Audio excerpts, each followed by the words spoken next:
देखो। हाँ सर, हाँ स्टार्ट आ गया, बोलिए। रुक जा। स्टार्ट हो गए तो जितना हंसे तरह सब आवत है ना। अभी स्टार्ट हो गया था। माया जी हंस रही हैं, आ जाइए माया जी इधर। अरे एक अच्छा सा फोटो हो जाएगा ना आपका, ग्रुप फोटो यादगार रहेगा। आलोक राजपूत जी, जय हो, जय छठी मैया। ऋतिक सिंह, लव यू जान, अरे हमार भाई। पवन सिंह, रवि सिंह, रजनीश कुमार जी, राजीव कुमार पांडे, सबके प्रणाम। आज सोचनी है कि हम लाइव आके आप सबसे आशीर्वाद लें। आज अपन गांव बहुत याद आवता। हमके का हर केहू के इच्छा रहेला कि कोनो भी पर्व त्योहार में अपने गाँव में रहीं, अपने परिवार के साथे। हाँ लेकिन चली कोनो बात ना, आज आप लोगन के ही आशीर्वाद से आदमी देश दुनिया घूम रहल बा। आज लंदन में हमार 3 फिल्म के शूटिंग चल रहल बा और यसी फिल्म्स के बैनर तले हम लोग फिल्म में काम कर रहल बानी जा। ये देखिए हमारे बॉस बैठे हुए हैं अभय सिन्हा जी। सॉरी, एक सेकंड के लिए पहुंच हुआ होगा।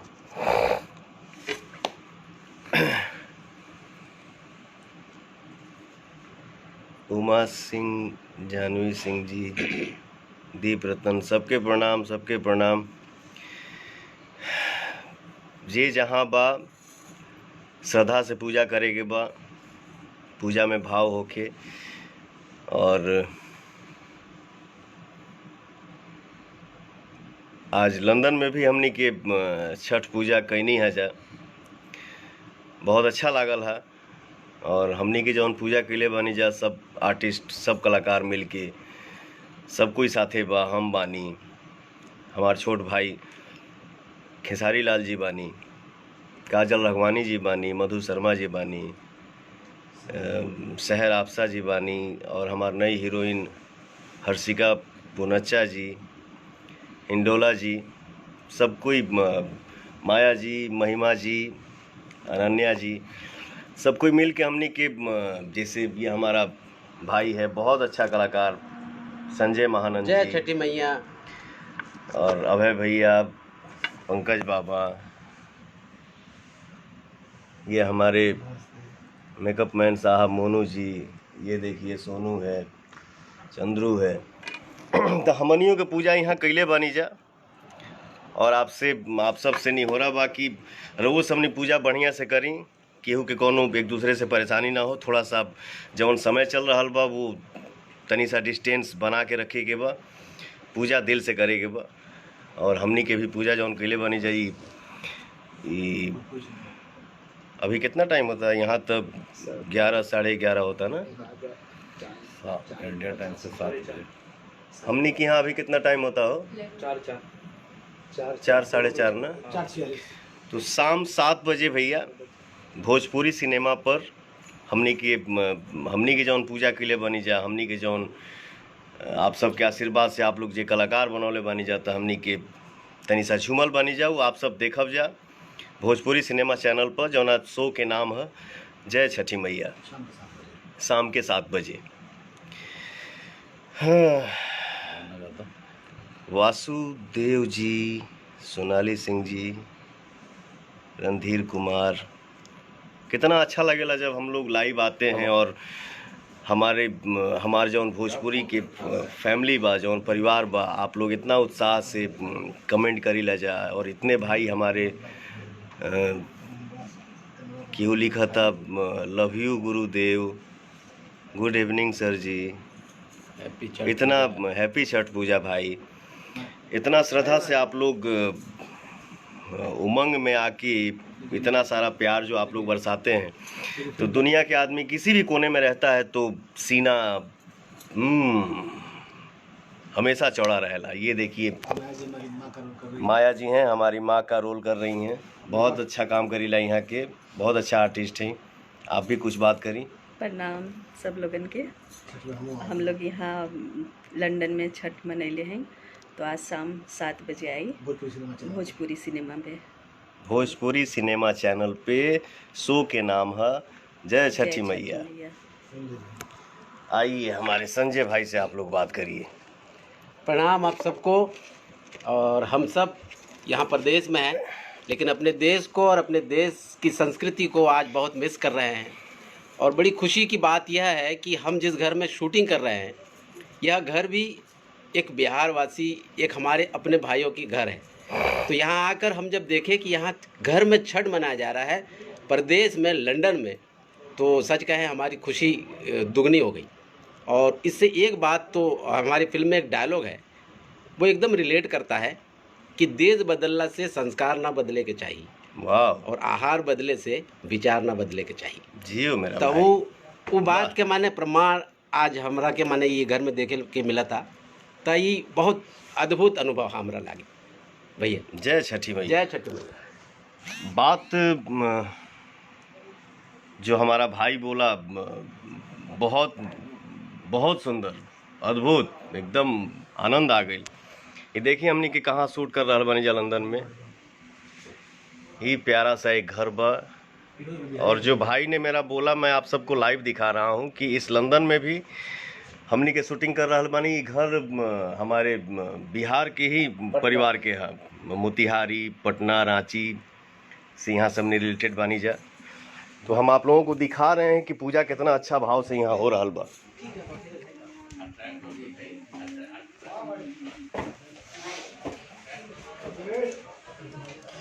मैं अपने पेज से लाइव हूँ और ये देखिए लंदन में छठ पूजा कितना अच्छा से मन रहा बा। ये भैया हमें, ये बाबू है, ये छोटी बहन जैसी है। देखी गाना बज रहा बा और इतना श्रद्धा से ठेकुआ छना रहा बा। आप सब भी तनी प्रणाम कर ली, हम लाइव बानी।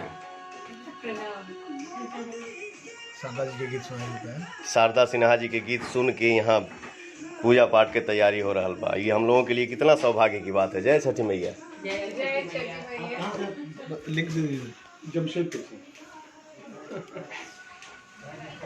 तो ये है दुनिया के किसी भी कोने में हम लोग जाते हैं और ऐसा हो ये नहीं कह सकत कि यूपी, बिहार, झारखंड के हमार भाई ना मिले, हमार बहन ना मिले, हमारा परिवार का कोई सदस्य ना मिले। ये हम लोगों का सौभाग्य है। कहीं भी हम लोग जाते हैं अपन भाषा सुने के मिल जाला। जैसे वो छोटी बच्ची आई, बोली हमके भोजपुरी सीखे के बा, रउआ कैसन बाड़ू, हमके हेलो हेलो हेलो रउआ कैसन बाड़ू लड़की के कहाला, हमके अगर कहबू तो रउआ कैसन बानी हुई। काफ़ी टाइम के बाद मुझे लग रहा है कि हम भी लाइव आए हैं और लाइव आज आइल बने जो हमनी के छठ के दिन। वाह। तो ये है अपना मिजाज।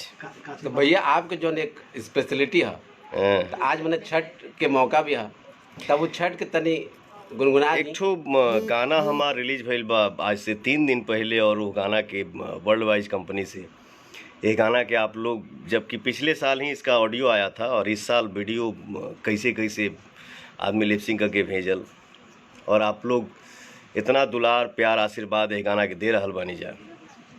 मन एकदम गदगद बा। भैया एक गाना, पवन भैया जिंदाबाद, आप शेर हैं। अरे बाप रे बाप, शेर तो आप लोग हवा जाए।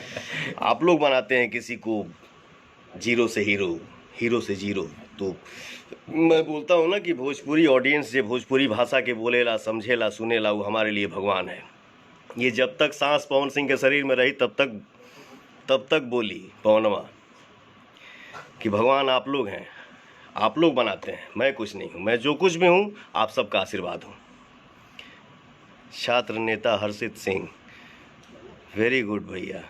अरे भाई, मोनू पांडे जी, उत्तम पांडे जी, प्रवीण शर्मा जी, जयंत प्रजापति जी, गोलू पांडे जी, माफिया किंग छोटू भाई, वाह, लव यू भैया, लव यू भाई। से नाम आवता ना, एक साथ सबका नाम पूजा लव यू ऑल भाई।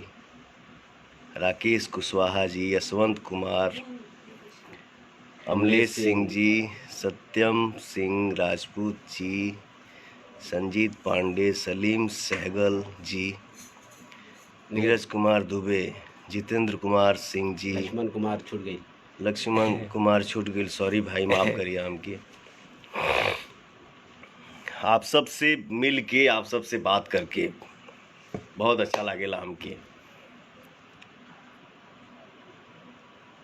बढ़िया से पूजा करी जा।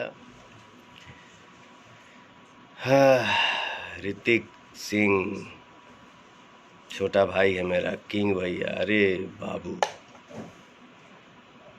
शेर सिंह, बाप रे बाप। शो होता शाम के 7 बजे। डायरेक्टर देव मामा निकले बजे बुलवा देंगे। और हम लोगों का जो शो आज शाम 7 बजे भोजपुरी सिनेमा चैनल पे देखी। ये शो के डायरेक्टर हमारे प्यारे भाई देव सिंह जी हैं, जो वो भी हमारे लाइव को देख रहे हैं। तो हमारे भाई को आप लोग ढेर सारा प्यार आशीर्वाद दीजिए कि मेरा भाई भी खूब तरक्की करे। ये देखिए, ऐसे फिल्म्स के ऑनर अभय सिन्हा जी के बड़े भैया संजय सिन्हा जी आप सबके सामने। सबको प्रणाम करते हैं। छठ मैया की बहुत बहुत बधाई हो। और शाम को 7 बजे देखिए प्रोग्राम। और शाम को 7 बजे पूरी cinema channel. Bhojpuri cinema channel पे हम लोगों जो ने यहाँ शूट किया है, और पवन जी खेसारी जी ने जो मिल के शूट किया है, उस प्रोग्राम को आप लोग जरूर देखिए। अच्छा पवन जी, आप वो बात बता दीजिए। जय छठी मैया। जय बहुत छठी मैया। बहुत पहले संजय भैया हमके लेके एक ठो फिल्म बनौले रहन, जौने फिल्म के नाम रहे गठबंधन प्यार की। आपने एक इंग्लिश को अलग भी दिया, अंग्रेजन को अलग भी दिया है यहाँ पे ना। हाँ, वो शो में आएगा। शो में ये सब भी दिखेगा। अंग्रेज लोग भी एकदम हम पानी गिरौले बनी और वहाँ के कलसुप से अपन माथा टेकले बड़ी। ये सब एकदम भोजपुरी दुनिया में गड़गड़ा रहल बा, एकदम धड़धड़ा जाएगे बा।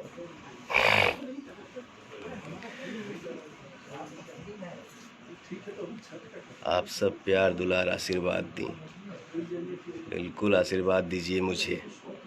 छठी मैया की कृपा आप सब पे एकदम बनल रहे, आप सब पे भी और हमरों पे भी, कि हम सब भाई, हमारा पूरा भोजपुरी परिवार एकदम हमेशा खुश रहे, हमेशा तरक्की करे, और जे जौने लाइन में बा अपने अपने काम में एकदम मगन रहे, व्यस्त रहे, मस्त रहे। तो शो के आप लोग देखी जा, आनंद उठाई जा, आप सब भी खूब बढ़िया से पूजा करी जा। फिर हमनी के मिलल जाई, तनी शूटिंग करे के बाद यहाँ बहुत जल्दी रात हो जाला। जरूर याद रखें शाम को 7 तो आप लोग ज़रूर याद रखिएगा, आज शाम 7 बजे भोजपुरी सिनेमा चैनल पे हमनी के शो देखिया जा, जौना शो के नाम है जय छठी मैया। जय छठी मैया। जय छठी मैया। कोनो अगर गलती भइल होके भाई से तो माफ़ करिए जा। जय माई।